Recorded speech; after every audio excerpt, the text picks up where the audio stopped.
तो ये मानवा की स्टार्टिंग में कोई कहता है अपने एमसी से CEO मैं चाहता हूँ कि जो मर्चेंट ग्रुप के लीडर की पोजीशन है वो तुम ले लो। और ये सुन के CEO हैरान हो जाता है और वो पूछता है क्यों, ये पोजीशन तुम्हारे लिए बिल्कुल सही है क्योंकि तुम घर के सबसे बड़े बेटे हो और मैं घर का सबसे छोटा बेटा हूँ, तो ये कोई सेंस नहीं बना था कि घर के सबसे छोटे बेटे को ये पोजीशन दे दी जाए। और फिर CEO का भाई कहता है कि तुम सबसे ज़्यादा टैलेंटेड हो मेरे से भी ज़्यादा ये फील्ड में, और तुम्हारी वजह से हम टॉप 3 ग्रेटेस्ट मर्चेंट ग्रुप में है अभी।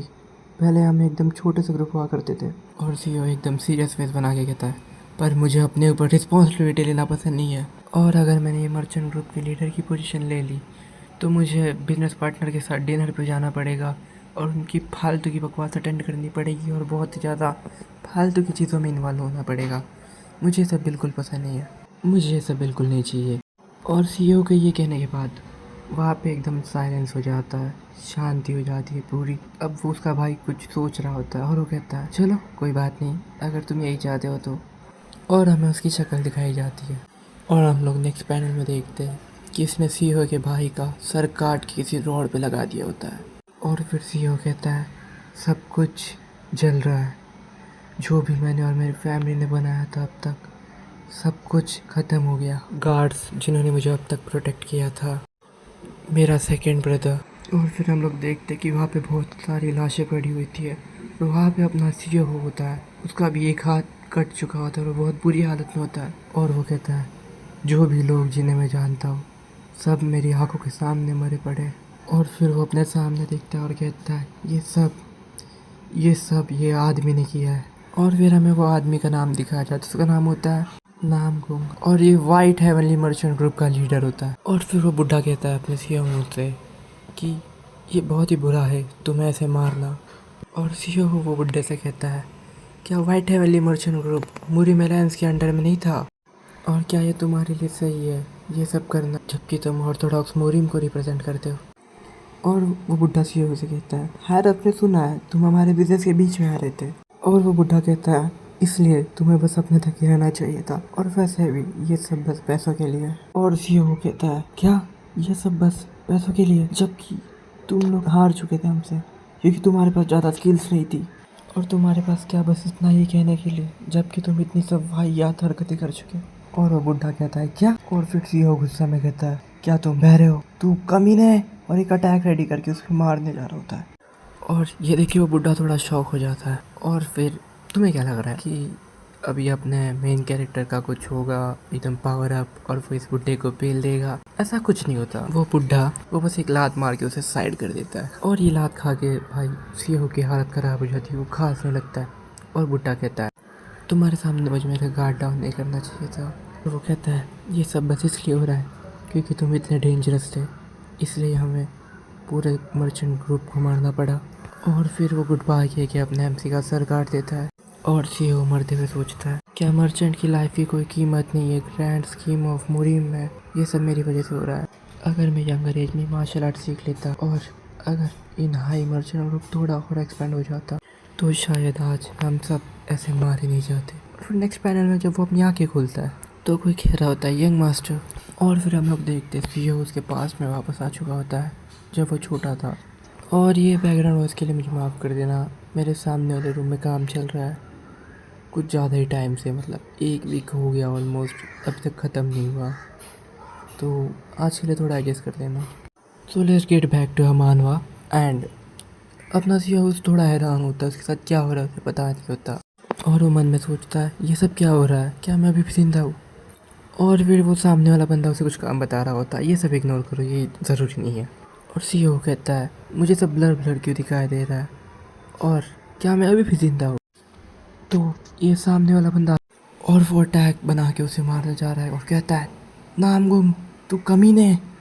उसे लगता है वो बुढ़ा है जिसने इसे मारा है, इसे पता नहीं होता ये पास्ट में आ चुका है। और वो जैसे ही उसे मारने जा रहा होता है वो छोटा होता है तो उसका हाथ पहुँचता नहीं आगे तक। और फिर जो उसे पढ़ा रहा होता है उसे लगता है ये अभी भी सपने देख रहा है, तो वो एक रख के उसके सर पे बजा देता है। इसके बाद उसकी हालत तो देख ही सकते हो। और जिस डंडे से जियो को मारा होता है उसका नाम होता है स्टिक ऑफ लव, उसके ऊपर लिखा होता है भाई। और जियो वो सोचता है ये फीलिंग कैसी है, ये तो फैमिलियर है, और ये सामने वाला आदमी नाम कहूँगा बुढ़ा नहीं है तो अरे ये तो चीफ ऑफ इंटरनल अफेयर जो ऐक है, पर ये तो बहुत पहले मर चुका था, यह अभी भी जिंदा कैसे है। और वो जोर से कहता है क्या मैं हेल में आ चुका हूँ। और फिर उसके सामने वाला बंदा कहता है तुम अभी तक उठा नहीं अपनी नींद से। और वो कहता है मैंने अब तक 3 यंग मास्टर को पढ़ा है और उनमें से अब तक किसी ने भी मुझे पंच मारने की कोशिश नहीं की, तुम बड़े स्पेशल हो। और फिर ये सुन के सिया वो कहता है अरे नहीं नहीं वो तो गलती थी, मैं सपने देख रहा था। और फिर उसका सर उसे चिल्ला के कहता है अपने रूम में जा और वॉल के पास मुँह करके बैठ जा। और फिर सिया वो कोई चेयर के ऊपर जाके बैठ जाता है और चेयर का नाम रखा होता है थिंकिंग चेयर।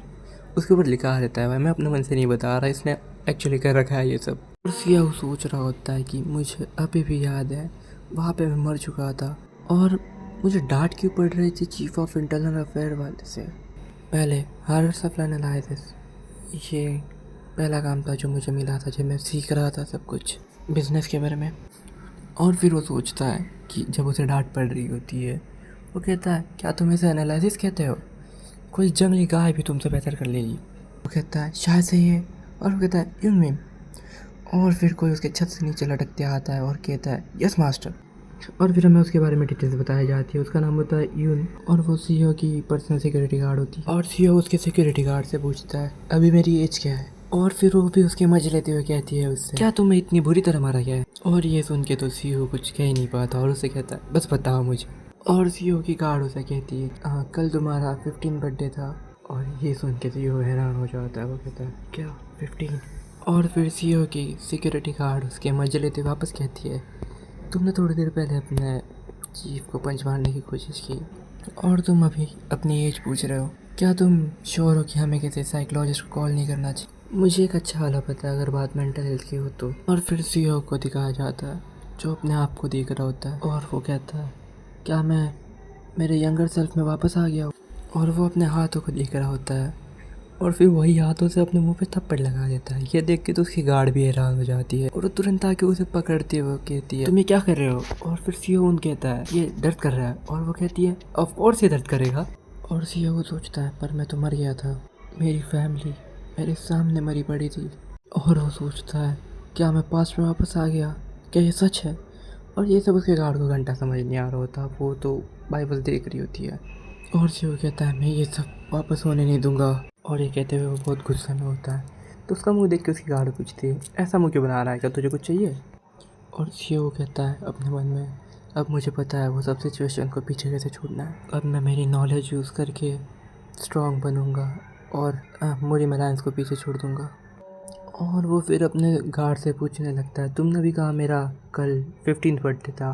तो उसकी गार्ड कहती है हाँ क्यों क्या हुआ, क्या तुम पिपटी से गुजर रहे हो। और फिर सीईओ काउंट करने लगता है कि अभी ईयर कौन सा होगा। और फिर वो कहता है ये बहुत बुरा है।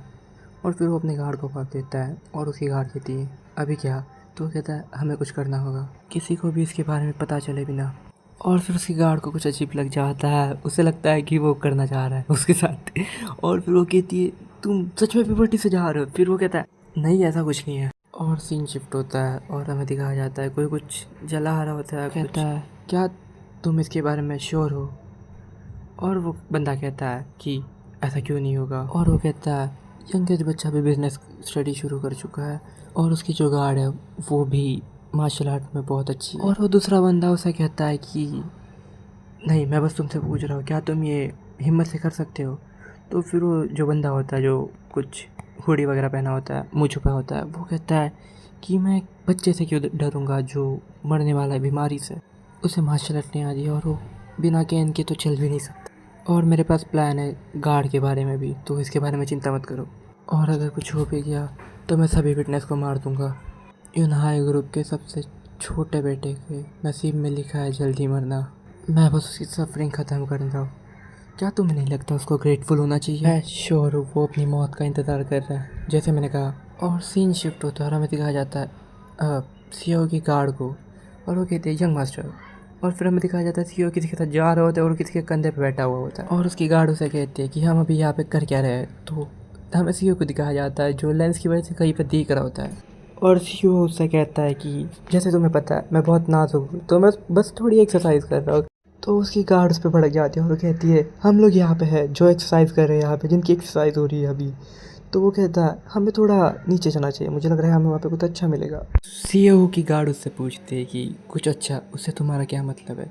तो सीईओ उसे कहता है जैसे कि जादुई मेडिसिन जो कि यहाँ जोंग युआन में है। और यहीं पे ये चैप्टर ख़त्म हो जाता है। अगर आपको ये मानवा पसंद आई तो मुझे कमेंट में बताना, और तुम चाहते हो कि मैं कोई और मानवा एक्सप्लेन करूँ तो उसका नाम भी कमेंट में बता देना। चलो बाय।